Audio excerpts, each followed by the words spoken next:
Estimados, ¿cómo andan y estimadas? Clase número 2 de musculación y preparación física para la actividad deportiva. Vamos a abordar un tema bastante manoseado, bastante controversial, ¿sí? Que es el entrenamiento funcional. Antes de arrancar con las diapositivas, hay algunos puntos que quiero poner sobre la mesa para que le den un poquito de sentido a lo que vamos a ver después. En primer lugar, tratar de proponer lo que se le dice trabajo interdisciplinar, ¿sí? Yo considero que mientras uno más capacitado está, más sabe cuál es su rol, hasta dónde está su límite, ¿sí? Pero está bueno también entender básicamente cuestiones referidas a otras áreas, cuestiones referidas a la kinesiología, a la nutrición, más que nada en aspectos generales para poder detectar y derivar. Pero creo que estaría bueno, tanto como nosotros, entender un poco sobre nutrición, que de hecho lo tenemos en la carrera, que tanto los médicos, como los kinesiólogos, como los nutri, y como los profes, tengamos conocimientos básicos todos sobre teoría del entrenamiento deportivo, para poder unificar criterios y a partir de ahí sentar bases para poder hacer un sólido trabajo interdisciplinar. Por un lado eso. Por otro lado, también aclarar cuál es la funcionalidad en el deporte. En este punto me apoyo en lo que refiere Michael Boyle, que dice que en los deportes no hay grandes diferencias. Sí que hay una serie de patrones de movimientos que se engloban, ¿sí? Que se conectan y hacen a los gestos deportivos. Esto es los empujes y tracción de tren superior, lo que sería la dominancia de rodilla, dominancia de cadera, que sería los empujes y tracción de miembros inferiores, lo que son los transportes, que es cómo actúa el núcleo como nexo entre el hemisferio superior y el inferior, o sea, cómo conecta las piernas con los brazos para poder hacer un gesto técnico, lo que es la triple extensión, que es la saltabilidad, y lo que es la rotación, gesto que se da en la gran mayoría de los deportes. Esto a su vez puede ser trabajado de manera unilateral, un brazo, o bilateral, dos brazos, dos piernas. Entonces, a partir de ahí, a partir de estos patrones de movimiento que son funcionales al deporte, si el patrón de movimiento está bien, se optimiza el rendimiento, o sea, se le aplica lo que son las capacidades condicionales, y si el movimiento está mal, si el patrón de movimiento está mal, se lo debe reeducar para poder luego optimizarlo. Entonces, a partir de ahí, tomamos lo que es la optimización y la prevención o minimizar el riesgo de lesión en los deportes, a partir de la corrección y la reeducación de estos patrones de movimiento. Por lo tanto, a partir de esto, lo que proponemos es individualizar cada entrenamiento en función de las necesidades funcionales de cada deportista. Por un lado eso. Por otro lado, propongo reinvertir el tiempo en el deporte de no alto rendimiento, que es el que a nosotros nos ahoga.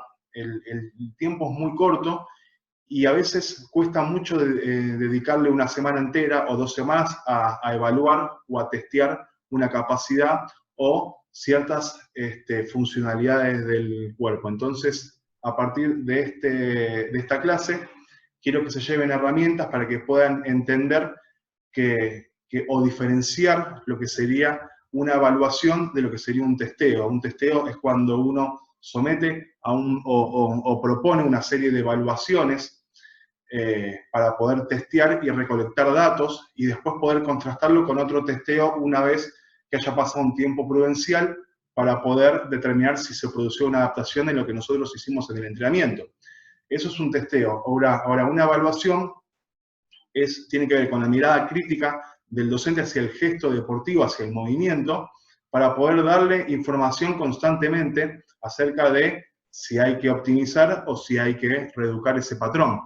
Entonces, quiero aclarar esta diferencia y que en esta clase se lleven herramientas que les sirva para poder trabajar día a día y poder tener ese feedback, ese ida y vuelta, ese intercambio de información a los deportistas. Bien, entonces, ya metiéndonos en lo que es la diapo, ¿sí? Arrancamos viendo lo que es el entrenamiento funcional. En este punto nombro o cito a Bernd Gambetta, que es considerado uno de los fundadores del entrenamiento deportivo funcional. Es reconocido internacionalmente como un experto en entrenamiento y acondicionamiento para el deporte y trabaja con atletas y equipos de nivel mundial en una gran variedad de ellos. Tiene mucha experiencia en lo que son los entrenamientos funcionales, los entrenamientos abogados al deporte. Entonces, en un artículo para su página de internet, él pone dice lo siguiente, lo titula como la bastardización del entrenamiento funcional, y se los voy a leer. Dice, por desgracia, el concepto de entrenamiento funcional, a medida que ha evolucionado y ha sido cooptado por la industria del fitness, fue bastardeado y comprometido en una amalgama extraña de ejercicios locos sin progresión lógica y justificación. Léase, o entiéndase, lanzar lo que sea, saltar lo que sea, zapatear luces, todo por supuesto con música de fondo para más funcionalidad. Entrenamiento funcional es más que ejercicios, se trata de un enfoque sistémico, sistemático, secuencial y progresivo del entrenamiento para los rigores de la competencia. Esto es, aplicar el entrenamiento en función del deporte y en función de la competencia. En comparación o trazando un paralelismo con lo que vimos en la clase pasada.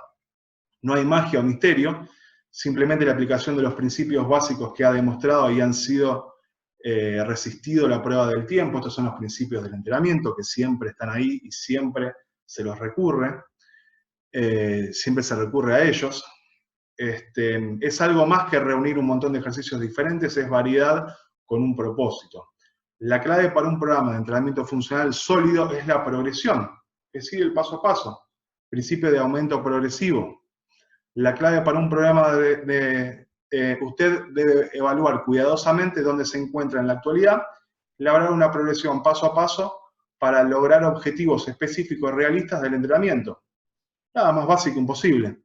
Sepa dónde ha estado y hacia dónde va. Luego llene el vacío con una progresión lógica funcional que avance solo cuando el paso anterior se ha dominado. Esto tiene que ver, si se está bien, se optimiza, si se está mal, se debe reeducar. No es ni más ni menos que eso, apoyado en los principios básicos del entrenamiento.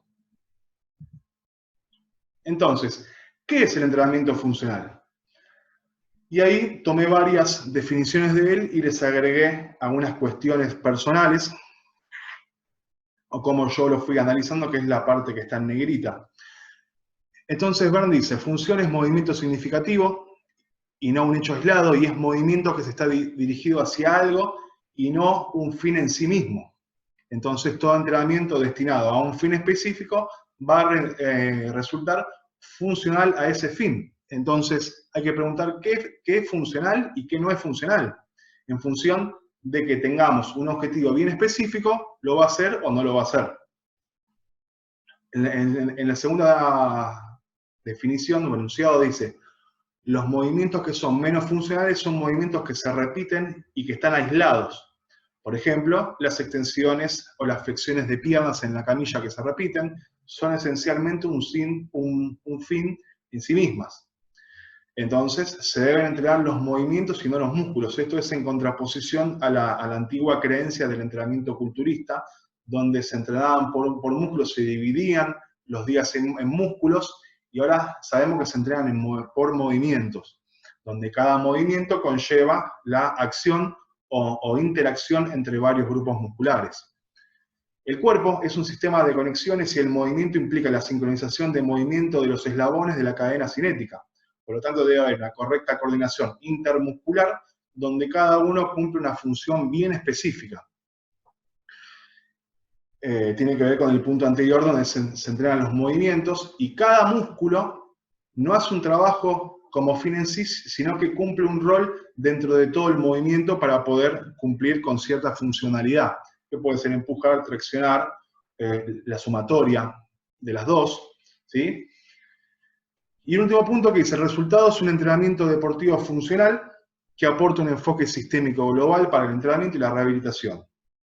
Esto es, el entrenamiento de optimización y de prevención de lesiones en función al deporte, en nuestro caso. A partir del movimiento sano y funcional, se optimiza el rendimiento, además de reducir la posibilidad de lesión. Es imposible reducirla a cero, pero reducirla al menor valor posible.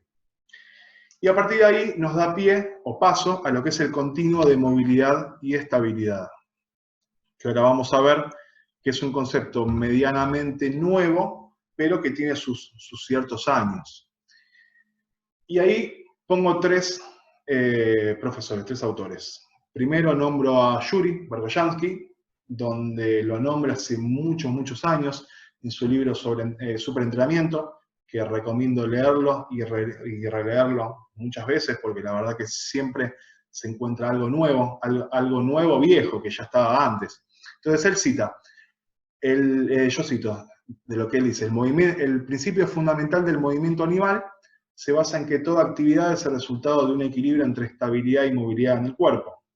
Todo deporte y su entrenamiento conllevan el aprendizaje y la perfección de procesos que facilitan la adecuada y efectiva interacción de los mecanismos estabilizadores que evitan el movimiento y de aquellos que movilizan los que deben generarlo, las articulaciones en cada instante durante una determinada actividad.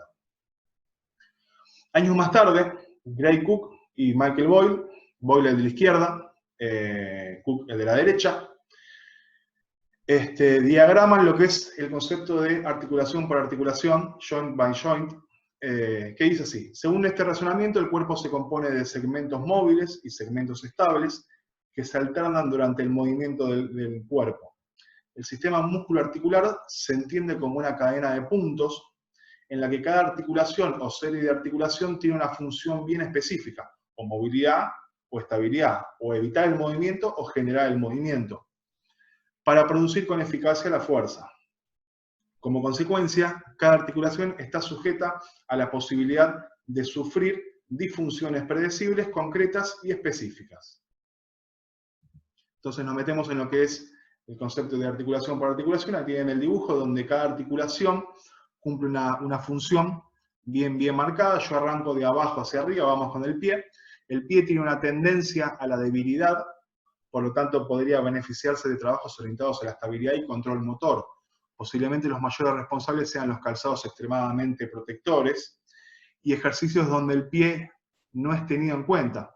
Quizás una solución a esto podría ser los trabajos descalzos para poder activar lo que es ese arco plantar.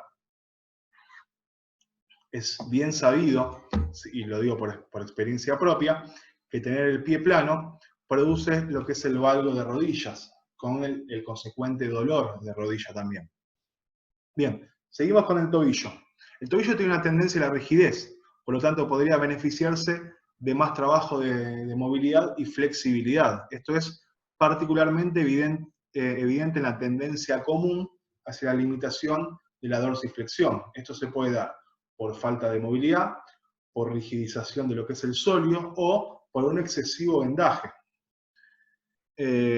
Vamos un poquito más hacia arriba. La rodilla tiene una tendencia hacia la debilidad y por lo tanto podría beneficiarse de trabajos orientados a la estabilidad y el control motor. Esta tendencia proviene de lesiones de la rodilla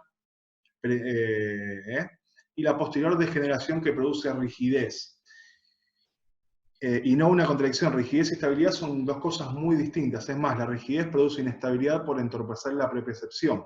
La rigidez entendiendo como pérdida de movilidad muscular, no la rigidez que se debe producir en lo que es la pliometría, que vamos a ver más adelante. La cadera tiene una tendencia a la rigidez y por lo tanto podría beneficiarse de una mayor cantidad de movilidad y flexibilidad. Esto es particularmente en las pruebas de rango de movimiento en extensión, rotación medial y lateral. La región lumbosacra, un poquito más arriba, en lo que sería la zona media ya prácticamente, tiene una tendencia a la debilidad, por lo tanto podría beneficiarse de trabajos orientados a la estabilidad. Estos son todos los trabajos de núcleo y control motor, por supuesto. Esta región se encuentra en el punto de bisagra de la tensión mecánica y la falta de control motor a menudo se sustituye con rigidez generalizada con una estrategia para preservar la integridad. Muchas veces se da la debilidad de la zona media por estar mucho tiempo sentado o por estar mucho tiempo parado. Sobre todo cuando uno se está sentado y la espalda está todo el tiempo apoyada y no tiene capacidad de contraerse. Entonces empieza a debilitarse. Un poquito más arriba, la región torácica tiene una tendencia a la rigidez y por lo tanto podría beneficiarse de una mayor cantidad de movilidad y flexibilidad. Esta región está diseñada para el soporte, pero los malos hábitos posturales pueden promover esa rigidez. Esto es, está en la computadora donde se genera una antepulsión de hombro, con un consecuente acortamiento pectoral y relajación de la zona dorsal, o la zona de la espalda. La región cervical media e inferior tiene una tendencia hacia la debilidad, por lo tanto podría beneficiarse de trabajos orientados a la estabilidad y control motor. La región cervical superior tiene una tendencia a la rigidez y por lo tanto podría beneficiarse de una mayor cantidad de movilidad y flexibilidad. La región escapular tiene una tendencia hacia la debilidad y por lo tanto podría beneficiarse de trabajos orientados a la estabilidad y control motor. Esto se da muchas veces, la pérdida de estabilidad, o se necesita tener una mayor estabilidad en deportes donde tienen lanzamientos, golpeos, donde si no se está estable las escápulas, se pierde energía y se genera, y la que tiene que generar estabilidad es la articulación del hombro, que es la que viene después. La articulación del hombro tiene una tendencia a la rigidez y por lo tanto podría beneficiarse de una mayor cantidad de movilidad, ¿sí? Y flexibilidad, por supuesto, también. Entonces, ¿para qué me sirve este concepto? Una regla para la evaluación de una articulación es observar las articulaciones por encima y por debajo, ¿sí? Un ejemplo típico, muchos de los problemas de la rodilla se producen por restricciones de la movilidad del tobillo, esto es, o pérdida de movilidad por acortamiento del sóleo, o se puede dar también por un excesivo vendaje, donde hace que la rodilla, además de generar estabilidad, tenga que moverse. O sea, tiene que sumar su función más la función que no está cumpliendo la articulación que está, en este caso, por debajo. Bien. Siguiendo. El antiguo enfoque de centrarse en una articulación sin tener en cuenta el entorno conduce al fracaso. Hay que tener en cuenta la causa, además de la consecuencia. Uno se termina quedando con solamente la zona donde tiene dolor y termina dejando de lado cuál es la consecuencia. Esto lo explica muy bien Stuart McGill en su libro Mecánico de la Espalda, que también lo recomiendo leer. El cerebro no entiende de movimientos funcionales. Este programa, el cerebro programa un movimiento y lo va a realizar de cualquier forma, tomando todos los atajos que sean necesarios, aún corriendo el riesgo de lesión, no importa. Si uno le pone un objetivo de movimiento al cerebro y no lo corrige, va a querer llegar de cualquier forma, no importa, tomando cualquier tipo de atajo, compensando de todas las formas posibles, no importa.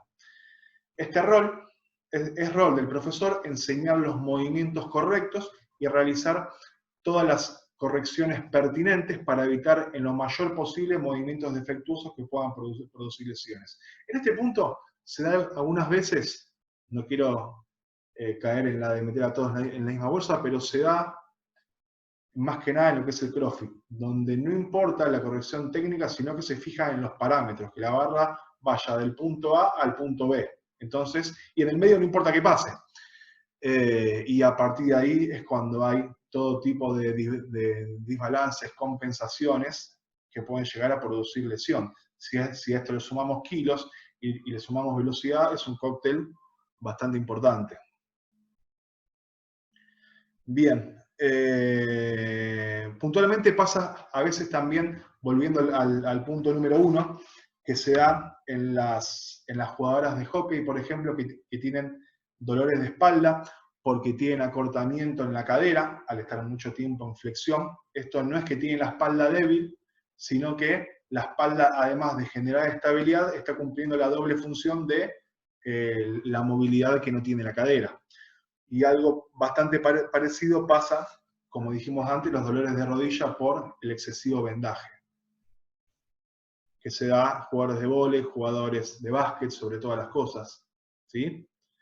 Bien, entonces proponemos lo que son las evaluaciones posturales, que volviendo a lo que hablamos antes de arrancar las diapositivas, no es cuestión de hacer el trabajo de los kinesiólogos y los traumatólogos, sino que es poder entender qué es lo que pasa en el movimiento para poder derivar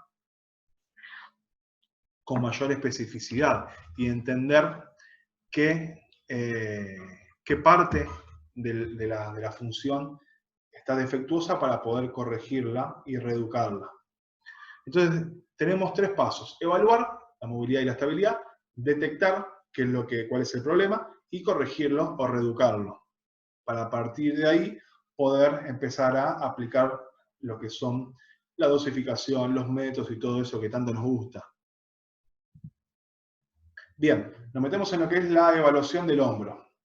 Tiene la movilidad, ¿sí? En cuanto a movilidad, vamos a observar que hay un rango de movimiento completo, un ROM completo, ¿sí? En flexión, en extensión, en abducción, ¿sí? En rotación interna y externa con los codos pegados, y en rotación interna y externa a partir de la abducción, ¿sí?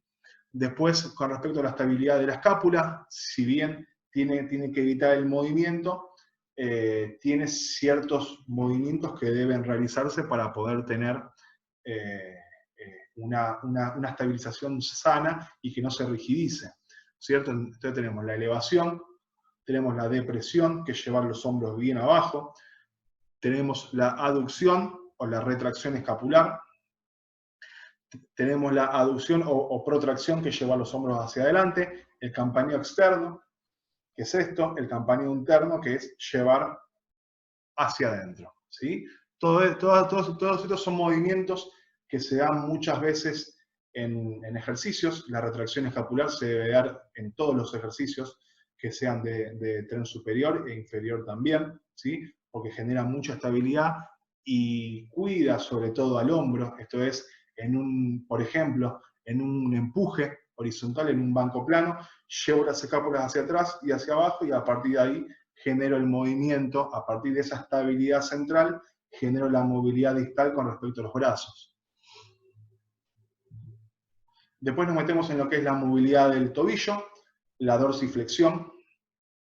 El testeo es de máxima distancia del pie a la pared, como se propone ahí en el dibujo. Este test consiste en colocarnos a unos 10 centímetros de la pared. Se puede apoyar la mano entre el pie y la pared e intentar tocarla con la rodilla, y teniendo en cuenta los siguientes aspectos: hacerlo preferiblemente descalzo, por supuesto, y si lo hacen zapatilla, que la suela sea mínima, que no sea muy grueso, cosa que no compense levantando el talón. Que durante el movimiento, por supuesto, que el talón no se levante, sino se llega mucho más fácil hacia adelante. Que la rodilla vaya recta y no en otros planos, es decir, que no se vaya ni hacia adentro ni hacia afuera. A partir de este libre movimiento, estamos cuidando lo que es la articulación de la rodilla. Y es muy necesario en ejercicios de empuje de tren inferior o de rodilla dominante. Caso sentadilla, caso estocadas, por ejemplo. Y hay tipos de sentadillas donde va a demandar más o menos dorsiflexión. Hay tipos de sentadilla que no demandan que haya una gran dorsiflexión. Después lo vamos a ver para quitar o desmitificar el pequeño problemilla de la rodilla y la punta de los pies. Eso lo dejamos para otro video. Después nos metemos en lo que es la posición neutra de la pelvis, la posición donde la pelvis se encuentra en una posición sana, digamos, y tenemos anteversión pélvica, son los tipos de movimiento, y retroversión pélvica. Se ve en la figura 1 que hay una posición normal, hay una curvatura en la espalda baja, pero no es excesiva, ni está eliminada. Después la segunda figura, que es la retroversión, que es la cadera girada hacia atrás, que es lo que sería que la cola se mete hacia adentro. Esto se da muchas veces, y es muy común, en la sentadilla profunda, ante la falta de movilidad, ante la falta de dorsiflexión, de flexibilidad del sóleo, hace que por querer buscar profundidad se genera a expensas de esa retroversión pélvica. Y la anteversión, que se puede dar por lo general, se da, mejor dicho, muchas veces, por un acortamiento del flexor de cadera, ¿sí? Que hace que tire la cadera hacia adelante. Bien, ahí se muestra abajo cómo se recomienda sentarse. Si es en retroversión, que está mal, tiene que estar neutra.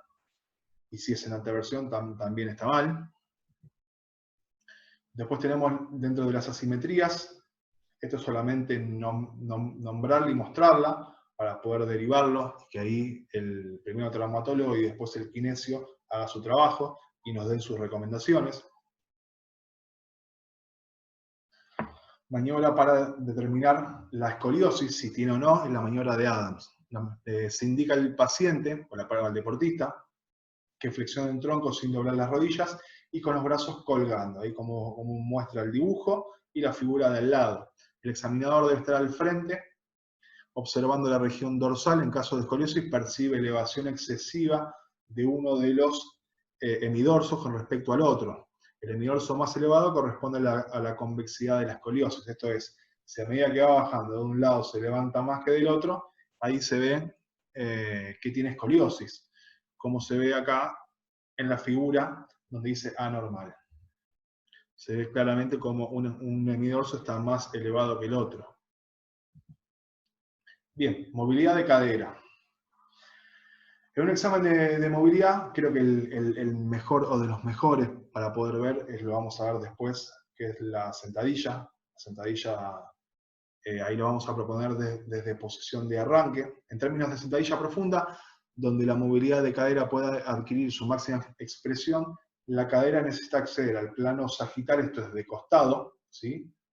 Entonces agarramos a la persona, la ponemos de costado, donde se puede ver solo la flexión y la extensión. Para alcanzar la profundidad completa, o sea, se necesita flexionarse bien para poder buscar esa profundidad y bloqueo en la parte superior o punto de máxima contracción. Cuando subo, tiene que extenderse bien para terminar bien el ejercicio. En el plano frontal, esto es visto de frente, se ve la aducción y la abducción en él o la deportista que adquiere esta posición adecuada que permite que los pies, la cadera y los hombros se sitúen en línea recta, o sea que la carga axial, la carga que se apoya sobre los hombros, es una sentadilla común, caiga justo por la base de sustentación, o sea que esté entre los límites de la base de sustentación y dentro del centro de gravedad. Y finalmente, el plano transversal, que se adecue para que la cabeza femoral se asiente de forma congruente con los pies, esto es, que haya una rotación, que es cuando se le dice, dale torque, que después vamos a ver que es un poco más que la rotación en torque, pero es eso, es meter una rotación para que las rodillas se alineen con los pies. Después, otros movimientos para evaluar, tenemos la flexión de cadera y flexión de rodilla, acostado, esto es para ver, como se ve en la figura del medio, de arriba del medio, es para ver si hay o no acortamiento del flexor de cadera, puede servir también para el recto femoral. Acostado, con pierna extendida, también sirve para evaluar lo que es el isquio. La hiperextensión, también de colgado, la aducción y la abducción, como muestra en el medio. La rotación interna y externa, acostado y parado también se puede hacer. Y la rotación interna y externa sentado de rodilla, que también sirve para ver qué grado de movilidad tiene. Bien, y ya nos metemos en lo que es el FMS. Que para algunos está bien usarlo, para otros no tanto. Los que dicen que no que no hay correlación entre los puntajes que da con el nivel de funcionalidad que tiene el deportista. Ahora veremos ¿Qué quiere decir con esto? ¿Qué analizamos? La postura estática, por un lado, y la postura global dinámica. O sea, ahí se evalúa lo que es el continuo de movilidad y estabilidad. Van a haber partes que van a estar quietas o tienen que evitar ese movimiento y hay partes que lo van a generar. Entonces encontramos en el FMS una herramienta de gran ayuda para observar patrones de movimiento que predicen puntos débiles que se pueden correlacionar con índices de lesión. Esto es lo que hablamos al principio, a partir de que si el patrón está bien, se optimiza, si el patrón está mal, se debe reeducar. Esta es una buena forma para poder analizarlo. Organizar las estructuras correctivas, ver cómo vamos a corregir esos errores si los tiene, y analizar la funcionalidad de su entrenamiento o tratamiento.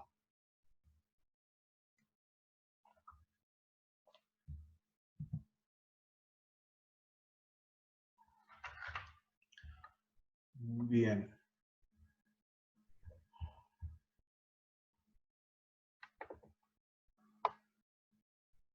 Ay, me acomodo un poquito bien. Métodos y recolección de datos. Se utiliza el protocolo Functional Movement Screen, horrible en inglés, método basado en lo que se llama screening de movimiento funcional o análisis funcional del movimiento. El método utilizado es de carácter cuantitativo, o sea, hay puntaje, pero más que nada se observa cuál es el movimiento. Permite la valoración funcional integral evaluando de forma observacional los patrones básicos de movimiento y el control motor del deportista, dando objetividad por medio de una puntuación de rango de 0 a 3. Este FMS consta de 7 pruebas. La primera, sentadilla de arranque. La segunda, paso al obstáculo. La tercera es la estocada en línea. La cuarta es la movilidad del hombro. La quinta es la pierna recta hacia arriba. La sexta, la flexión de brazo. En realidad es una plancha a partir de un empuje horizontal. Y estabilidad en rotación, o el conocido perro pájaro. Ahí se ven los dibujos. Primero, sentadilla de arranque. Segundo, paso al obstáculo. El tercero, estocada en línea. Cuarto, movilidad del hombro. Quinto, flexión de pierna extendida para evaluar acortamiento de cadena posterior. El sexto, un empuje plancha sería. Y el séptimo, una estabilidad con rotación, un perro pájaro. La puntuación es la siguiente. Uno manda a hacer el movimiento, la evaluación, y si hay dolor en la prueba, si al hacerlo tiene dolor, 0 puntos. Si hay incapacidad para realizarla, se le hace muy difícil hacerlo, lo hace, pero es muy difícil, suma 1 punto. Si completa el movimiento con compensaciones, que vamos a ver cuáles son 2 puntos. Y se realiza el movimiento correctamente, suma 3 puntos. Bien, nos metemos en el primero, sentadilla de arranque. Para mí el más completo de todas las pruebas, tiene todo, evalúa todo. Evalúa estabilidad de los pies, estabilidad de la rodilla, movilidad de tobillo, movilidad de cadera, estabilidad lumbar, movilidad torácica, porque tiene que sostener el peso hacia arriba, movilidad de rango completo del hombro, estabilidad de la escápula, también. Es completísimo, es el ejercicio más completo de todos. Yo creo que es un gran ejercicio para evaluar y para usar como entrada en calor para un entrenamiento. Y a partir de ahí empezar a tomar datos. Implicancia clínica. Flexión dorsal de la cadena cinética cerrada de los tobillos, flexión de rodillas y cadera, extensión de la columna, así como flexión y abducción de hombros. Tiene que haber una rotación y abducción. Ahí se ven los 3 dibujos. El primero se ve claramente que tiene un valgo de rodillas, las rodillas están juntas, esto es la figura A. En la figura B se ve que hay un claro acortamiento de flexor de cadera, falta de movilidad de tobillo, falta de acortamiento de la columna torácica, que hace que los brazos se vayan hacia adelante y no puedan llevarse hacia atrás. acortamiento de rango del hombro. En la figura C y D están bien hechas, pero no termina de sumar porque necesita usar la tabla por compensar un acortamiento del sóleo, que hace que el talón tenga que estar un poquito más arriba. Y la imagen E y F está bien.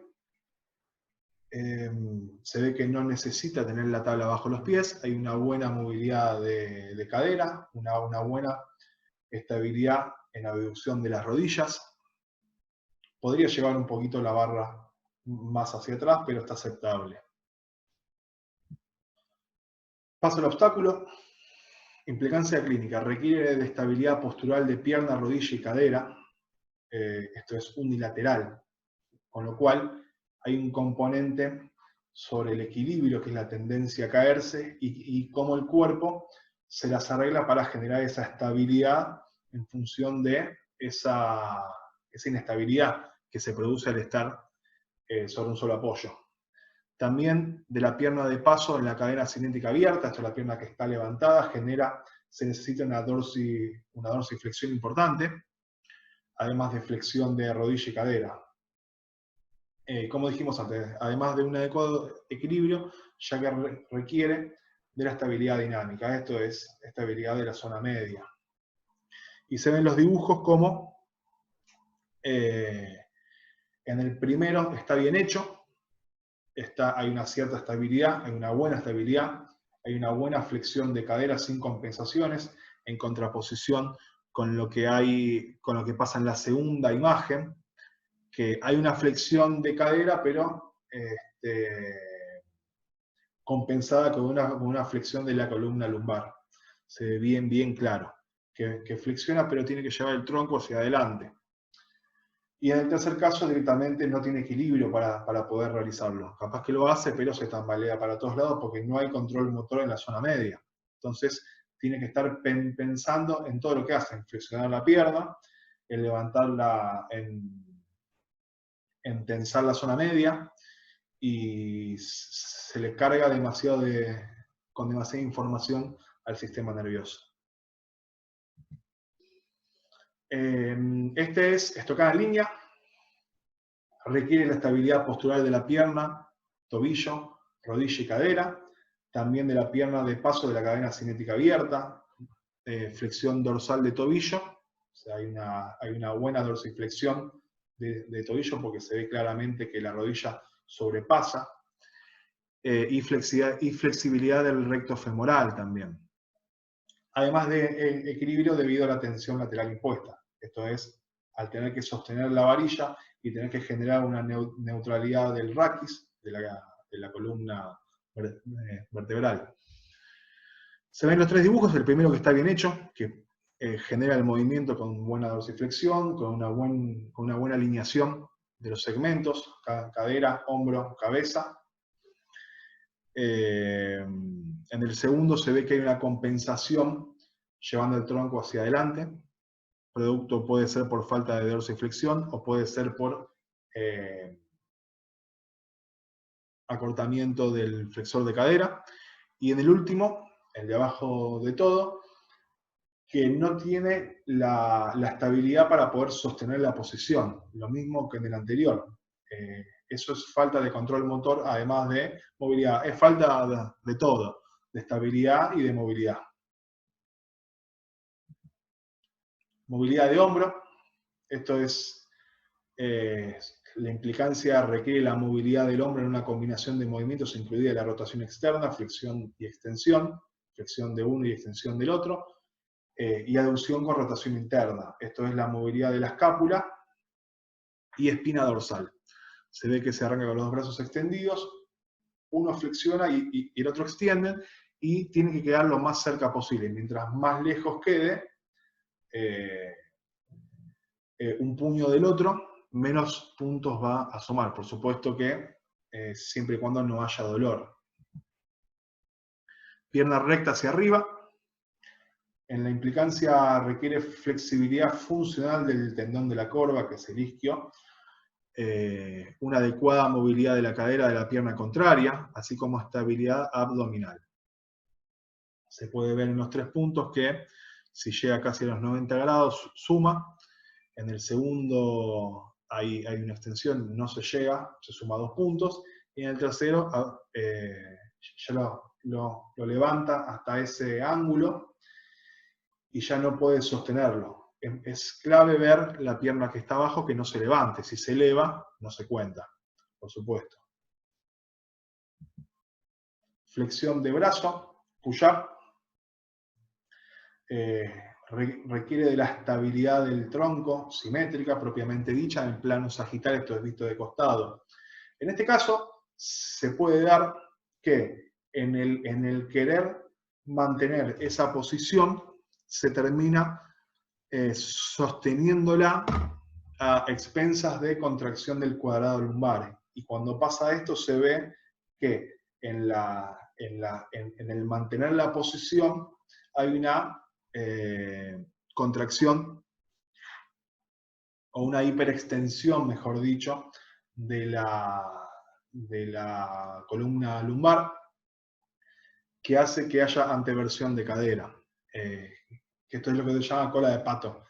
En ese caso hay que tener en cuenta también, además de la posición, del empuje y de mantener, que se esté sosteniendo a partir de la contracción diafragmática y de todo el núcleo, no compensando con una contracción del cuadrado lumbar.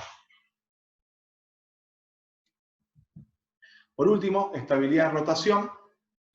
En mi consideración, es el ejercicio que mejor plantea o mejor grafica o mejor muestra lo que es el continuo de movilidad y estabilidad, porque se debe generar movimiento distal a partir de la estabilidad central. Se inicia el movimiento no concentrándose en extender brazos y piernas, sino primero activando con un buen control motor la zona media para generar esa estabilidad, y a partir de ahí que no haya compensaciones como se ve en la figura de la derecha, que hay una hiperextensión o hay un colapso de la columna, en diferencia o trazando un paralelismo con lo que se ve en la otra figura, donde hay extensión de piernas y brazos y la zona media se mantiene inmutable. ¿Sí? Bien, conclusión.